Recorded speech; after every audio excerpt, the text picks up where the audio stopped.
Well, this is kind of functional. It's also kind of not acceptable. This is a cool little guitar, and this is an original case, so we're going to try and fix that. All right, so I'm just removing this previous solution, and there's a little bit of the original handle leather here kind of still stuck to these mounts, which seem to be sturdy, so we're gonna assume for now that these are good. I'll look on the inside of the case, but that seems to be sturdy.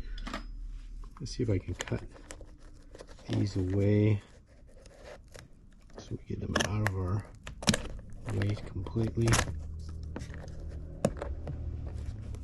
This piece is thicker than the other piece. These are some sturdy scissors. The new handle comes from Amazon. I ordered this maybe a week and a half ago. It's been here sitting around waiting for me to get to it.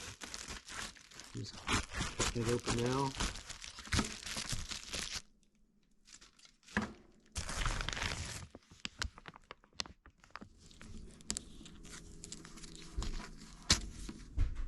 Alright, so at this point, looks like it's gonna work.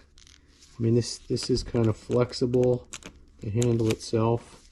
So what you're going to need to decide is, do you want the buckle facing upwards this way, or do you want it this way? I'm going to have the buckle show. Doesn't bother me. So I'm just going to thread these guys through.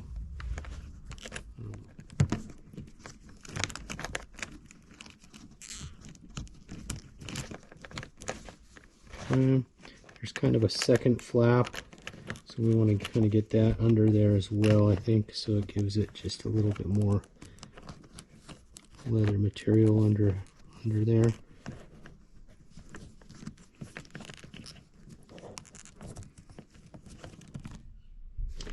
So there it is.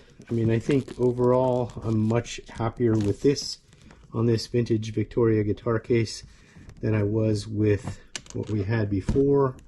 This is much more fitting of you know, the caliber of vintage guitar that this is.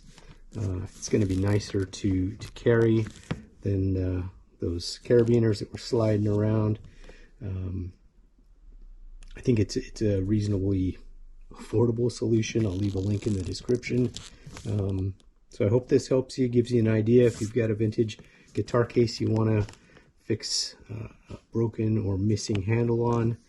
Give us a like, thumbs up, and any comments, and we'll see you in the next video. Thanks.